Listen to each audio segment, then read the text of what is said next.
Imagina a seguinte situação. Um pai coloca seus filhos para fazer aulas de karatê. Tudo está indo bem, o professor é um ótimo professor, é até amigo dos filhos. Os filhos então estão lutando bem, um deles chega até a ganhar um campeonato. Porém, um dia esse pai descobre que a atenção que o professor dá para o menino passa de todos os limites e se torna algo criminoso. O pai fica bastante sentido com tudo isso e expressa sua raiva de uma maneira surpreendente.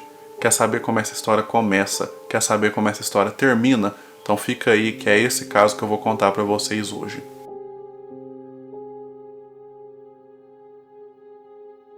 Bom dia, boa tarde, boa noite. Tudo depende da hora que você estiver assistindo esse vídeo. Pessoal, estamos aqui para mais um caso de cara. Eu peço, se inscreva no canal, deixa seu like, compartilhe o vídeo com aquela galera que gosta desse tipo de conteúdo. O Instagram do canal tá aí na tela para você seguir e ficar por dentro de qualquer coisa relacionada ao canal.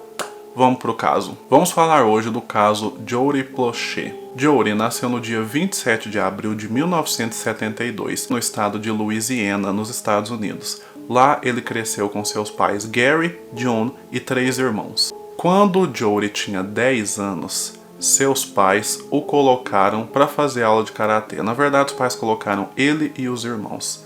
E o professor deles era um homem chamado Jeff, um ex-oficial da Marinha. De cara, a ideia de ter colocado os meninos no karatê foi ótima, porque os meninos gostaram das aulas, os meninos estavam se desenvolvendo bastante, o professor era muito bom, tinha se tornado amigo da família, amigo dos meninos, e o Jody, inclusive, chegou a ganhar um campeonato. Então a família estava muito feliz, tudo estava indo bem, até que um dia algo acontece. O professor Jeff tinha uma relação próxima com o Jody, né? Então uma relação de amizade, então os pais não achavam nada de estranho. Um dia o Jeff saiu com o Jody para ensinar ele a dirigir. No carro, então, Jeff, ali na direção, coloca Jody no seu colo para ensiná-lo a dirigir.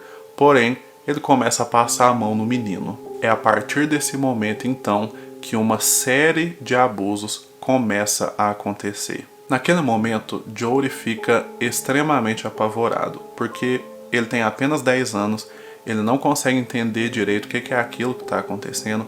E outra coisa, ele não sabia o que fazer, não sabia o que falar. Depois daquilo, ele não falou com seus pais, porque ele tinha medo de falar com eles e os pais não acreditarem nele, e ainda por cima ele ficou com medo dos pais brigarem com ele por estar fazendo alguma acusação desse tipo contra o professor. O professor já era amigo da família, já tinha confiança da família. E uma outra coisa, o menino gostava muito do professor, tinha um respeito muito grande por ele, então o menino não queria colocar o professor em problemas. Eu tô falando isso porque isso foi o que ele declarou. Anos depois ele falou isso numa entrevista. Então, como o menino decidiu guardar isso para si, não fez nada, o professor então foi prosseguindo com essas situações. Até que a relação deles se tornou algo completamente abusivo e um dia o professor bolou um plano. No ano de 1984, o professor propôs para que ele e o menino fizessem uma viagem. O menino disse que sim. Então, no dia 19 de fevereiro desse ano de 84, o professor vai até a casa de Jody, conversa com a mãe dele e fala: eu vou levar o menino ali na academia porque eu tô mudando a decoração ali da área de lutas, eu quero mostrar algumas coisas pro menino. E a mãe dele deixa numa boa. Ele fala que em poucos minutos eles estariam de volta. Acontece que o tempo vai passando e nenhum sinal dos dois reaparecerem. Jeff coloca Jody em um ônibus e os dois vão para Califórnia. Chegando lá, Jeff raspa toda a sua barba e pinta de preto o cabelo loiro do menino. Eles se hospedam num motel e os dois, estando ali sozinhos, começa uma situação que vocês já podem imaginar. Bom, como minutos passaram, horas passaram e os dois não voltaram, os pais de Jody ficaram assustados e naturalmente comunicaram com a polícia. Eles tentaram entrar em contato com o professor, nada, foram até a casa dele, nada, até que um dia Jeff permite que Jody ligue para os seus pais de um telefone público. A polícia é capaz de rastrear essa ligação, eles vão até o local e prendem Jeff. Ao prender Jeff, eles trazem o menino Jory de volta para casa. A alegria, né, é tremenda. Equipes de televisão flagram, né, a chegada do menino, filmam ali o pai, a mãe e o menino se abraçando. E agora então o menino Jory está de volta, Jeff vai ser preso, porém a situação não vai terminar por aí. Até então, os pais do menino não sabiam exatamente o que estava acontecendo, eles não tinham noção de toda essa situação abusiva. Porém, assim que Jory retorna, ele tem que passar por alguns testes médicos. E aí esses testes revelam que o menino vinha sofrendo violência sexual. Quando o pai de Jory fica sabendo, ele fica extremamente revoltado. Bom, e aí o que acontece? No dia 16 de março, Gary, que é o pai do Jory, estava em um bar.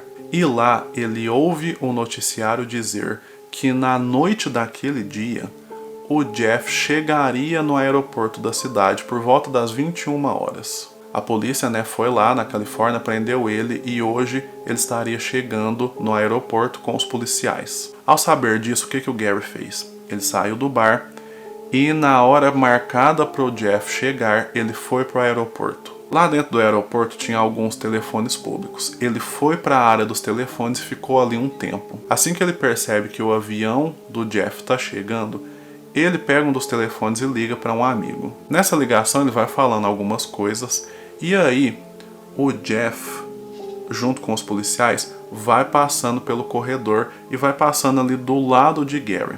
Nessa hora ele fala para um amigo: presta atenção que você vai ouvir um barulho de tiro. Nessa hora Gary se vira, aponta uma arma para a cabeça de Jeff e atira. Nessa hora os policiais já saem correndo para conter o Gary. O Jeff cai desacordado, é levado para o hospital em estado gravíssimo. No outro dia ele morre. Gary ficou tão revoltado com o que aconteceu com seu filho que ele decidiu fazer justiça com as próprias mãos. Foi até o aeroporto e fez isso.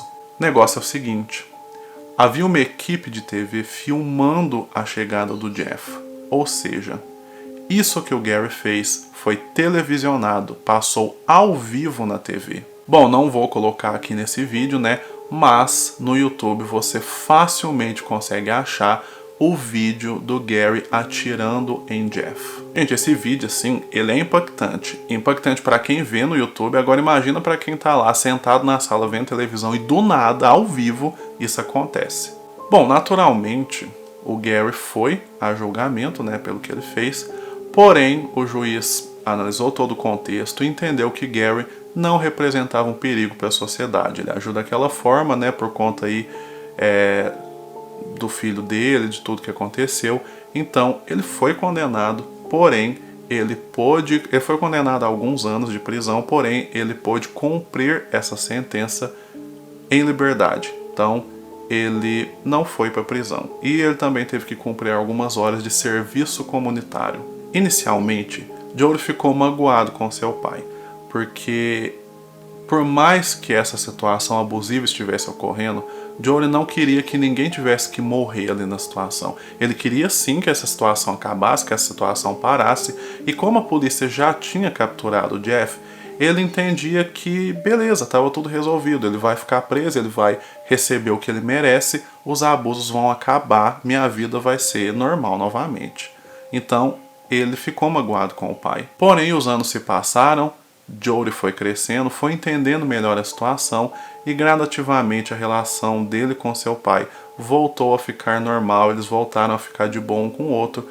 Jory entendeu o porquê que seu pai tinha feito aquilo. Bom, a vida seguiu, Jory cresceu, foi para a universidade, se formou. Hoje ele trabalha como palestrante e ativista nessa área de violência sexual. E recentemente, em 2019, ele escreveu um livro contando sua própria história. Seu objetivo é usar sua história para conscientizar o máximo possível de pessoas, principalmente pais que têm filhos adolescentes, crianças. Bom, então esse é o caso. Não é um caso tão divulgado assim, né? É um caso, digamos assim, um pouco mais esquecido, mas eu quis trazer essa história para você e eu quero saber qual foi sua reação ao ouvir falar desse caso. Já sabia dele? Qual foi sua reação a primeira vez que você ficou sabendo? Outra coisa, se você sabe qualquer informação que eu não tenha mencionado aqui nesse vídeo, coloque nos comentários também qualquer detalhe que você tiver para acrescentar, é importante. Quero agradecer você que ficou aqui até o final, quero agradecer você que está sempre por aqui assistindo os vídeos. Não deixe de se inscrever no canal se você ainda não for inscrito, dá o like no vídeo, compartilha ele, segue a gente aí, o Instagram está aí na tela. Muito obrigado e a gente se vê no próximo caso.